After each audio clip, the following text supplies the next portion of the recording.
নিজেদের প্রথম ম্যাচে ভারতের বিপক্ষে মাঠে নেমেছে বাংলাদেশ অনূর্ধ্ব-19 দল। হ্যাঁ দর্শক, অনূর্ধ্ব-19 বিশ্বকাপ 2026-এর প্রথম ম্যাচেই ভারতের সামনে বাংলাদেশ। আর এদিন ব্যক্তিগত সমস্যা থাকার কারণে বাংলাদেশ অধিনায়ক আজিজুল হাকিম তামিম টস করতে যায়নি, সেখানে টস করতে পাঠানো হয়েছিল বাংলাদেশের ওপেনার জাওয়াত আবরারকে। তবে জাওয়াত আবরার টস করলেও টসে জিতেও গেছে সে। টসে জিতে বাংলাদেশ বোলিংয়ের সিদ্ধান্ত নেয়, তবে এখানে দারুণ নজির দেখিয়েছেন জাওয়াত আবরার। ভারতীয় অধিনায়ক আয়ুষ মাত্রের সঙ্গে হাত মেলাতে অস্বীকৃতি জানিয়েছেন জাওয়াত আবরার। ভারতের সঙ্গে আর কোনো খাতির নেই, ভারতের সঙ্গে আর কোনো বোঝাপড়া নেই, ভারতকে আর ছাড় দিবে না বাংলাদেশ। এখন থেকে ভারতকে বয়কট করেই চলবে বাংলাদেশ।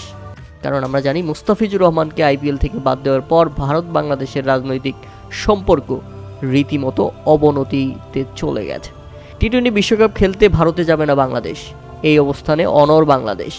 এমন উত্তাপের মাঝেই দুই দলের যুব ক্রিকেটাররা মুখোমুখি হয়েছে বুলাওয়েতে। এর আগে আমরা দেখেছি ক্রিকেটের 22 গজে পাকিস্তান ভারতের ক্রিকেটাররা হাত মেলায় না। টসের সময় হোক কিংবা ম্যাচ শেষে ভারতীয় ক্রিকেটারদের সঙ্গে হাত মেলায় না পাকিস্তানিরা। এবার সেই তালিকায় নতুন সংযোজন বাংলাদেশ।